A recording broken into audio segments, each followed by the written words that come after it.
Permasalahan royalti musik antara Agnes Mo dan Ari Bias resmi berakhir dengan nasib tak terduga. Sebuah perjalanan panjang, penuh drama, kontroversi, dan debat hukum yang membelah opini publik. Kasus royalti musik yang menyeret nama Agnes Mo dan Ari Bias kini telah sampai di ujung cerita. Tanpa lagi banding, tanpa lagi tuntutan, inilah akhir yang tak pernah dibayangkan banyak orang. Ketika kasus berakhir layaknya senjata makan tuan, atau bahkan ludah ditelan sendiri.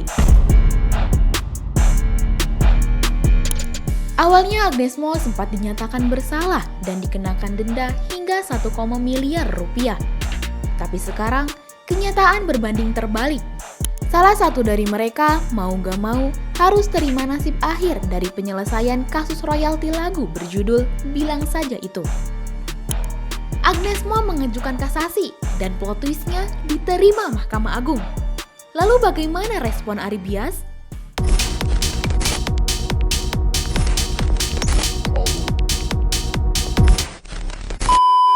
Semua bermula dari sebuah lagu berjudul Bilang Saja karya musisi Ari Bias.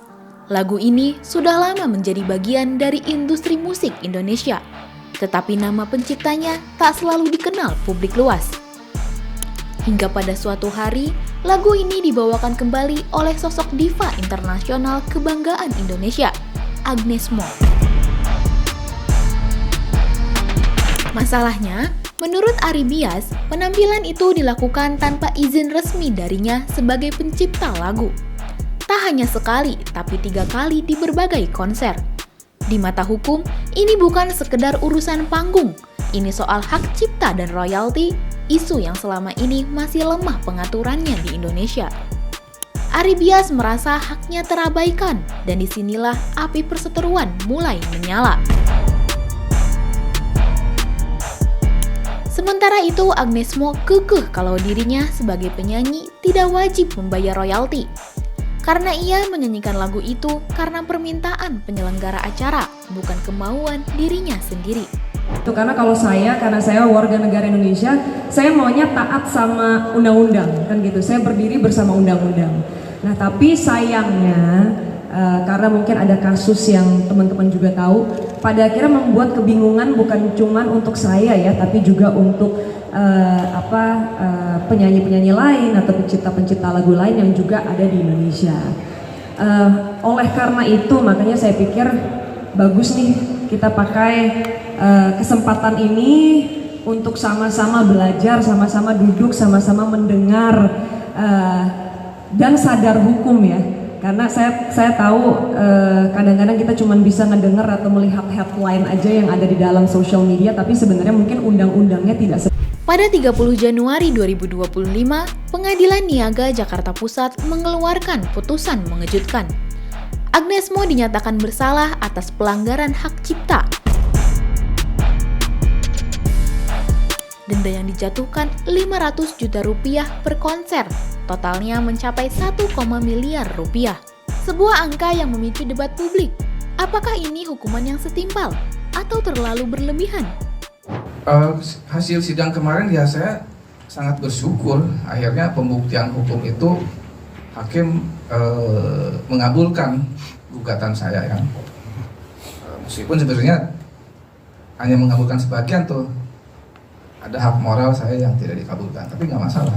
Yang penting bagi saya adalah pembuktian hukum.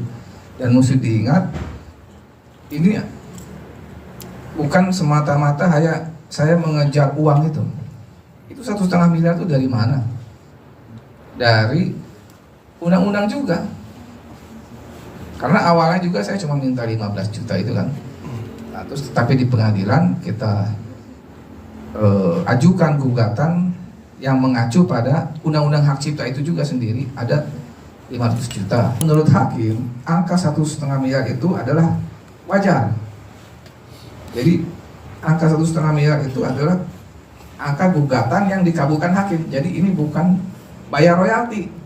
Kalau bayar royalti mungkin ya cuma berapa juta kali. Kalau itu prosesnya normal. Tapi karena ini tidak dibayar, terjadi pelanggaran hak cipta, ada hukuman, ada denda kerugian. Denda kerugian itu yang saya minta di gugatan itu 1,5 miliar.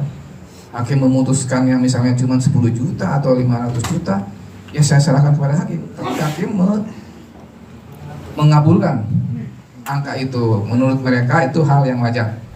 Awalnya putusan sidang memang memutuskan bahwa Agnes Mo bersalah dan dituntut denda sebesar 1, miliar rupiah. Tapi Agnes Mo tidak main terima begitu saja.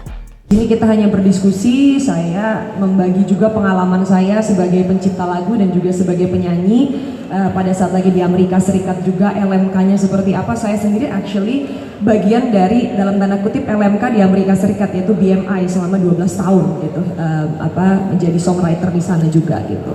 Nah itu yang tadi kita juga sempat bahas ya Pak ya, dan semoga ini bisa membantu ke depannya supaya tidak ada lagi salah tafsir dari undang-undang gitu. Seperti yang tadi sebenarnya saya ngomong ya, saya itu kan ngikutnya undang-undang aja gitu, tapi ternyata memang banyak yang belum paham tentang undang-undang itu seperti apa, bahwa undang-undang hak asasi dan peraturan pemerintah sama peraturan menterinya itu nggak bisa dipisahin gitu, itu satu kesatuan gitu.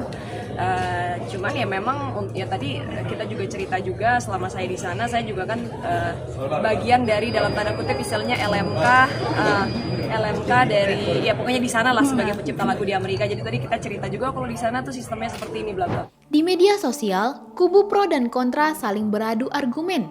Sebagian mendukung Ari Bias sebagai pembela hak cipta, sebagian lagi membela Agnes Mo sebagai seniman yang katanya sekedar menghibur. Tidak tinggal diam, pada 4 Juli 2025, Agnes Mo resmi mengajukan kasasi ke Mahkamah Agung. Ini adalah upaya hukum terakhir untuk membatalkan putusan yang dijatuhkan pengadilan niaga. Langkah ini dianggap beresiko, banyak pihak bertanya-tanya, apakah MA akan mengubah putusan atau justru memperkuatnya? Namun Agnes Mo tampak percaya diri. Tim kuasa hukumnya menegaskan bahwa Agnes memiliki dasar kuat bahwa ia tidak melanggar hak cipta secara hukum.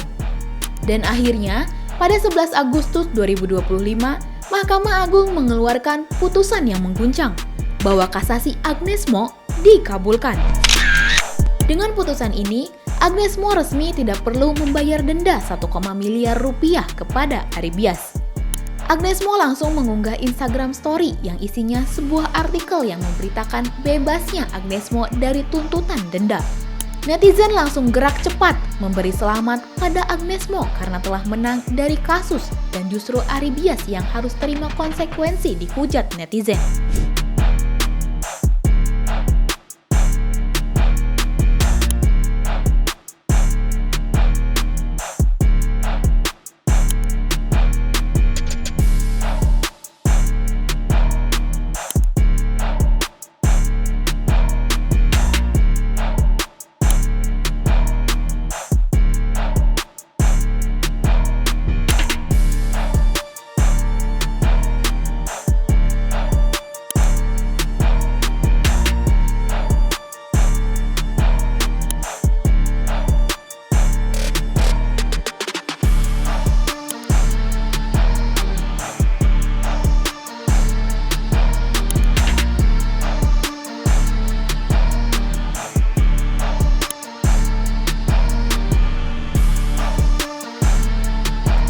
Kasus yang sempat memanas kini berbalik arah sepenuhnya.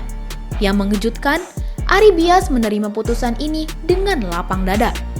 Ia menyatakan tidak akan mengajukan peninjauan kembali dan akan mengakhiri semua proses hukum.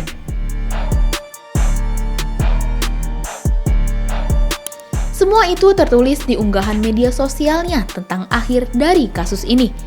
Ucapan ini menandakan bahwa meskipun ia kalah secara hukum, Ari Bias merasa ada pencapaian moral. Publik kini lebih sadar pentingnya menghargai hak cipta. Kasus ini menjadi cermin besar bagi dunia musik Indonesia. Perdebatan royalti kini bukan lagi isu di balik layar, tapi sudah menjadi pembahasan publik. Musisi senior dan junior mulai memahami bahwa izin dan hak cipta bukan sekedar formalitas. Walau Agnes Mo bebas dari denda, kasus ini memicu wacana pembaruan regulasi royalti di Indonesia. Mungkin di masa depan, musisi akan lebih terlindungi dan artis akan lebih hati-hati. Kini, semua sudah berakhir. Tak ada lagi gugatan, tak ada lagi tuntutan. Agnes Mo melangkah bebas, Ari Bias melangkah dengan hati yang tenang. Tapi jejak kasus ini akan selalu menjadi pengingat bahwa di balik indahnya musik ada hukum yang harus dihormati. Udah bertahun-tahun menjalani proses hukum, ujungnya tetap saja harus terima nasib. Gimana menurut kamu soal putusan hakim yang menyetujui kasasi Agnes Mo itu? Coba tulis di kolom komentar ya. Jangan lupa subscribe, like, dan share video ini supaya makin banyak yang tahu sisi lain dari berita yang viral. Sampai jumpa di kupas tuntas berita hiburan selanjutnya bersama Igini.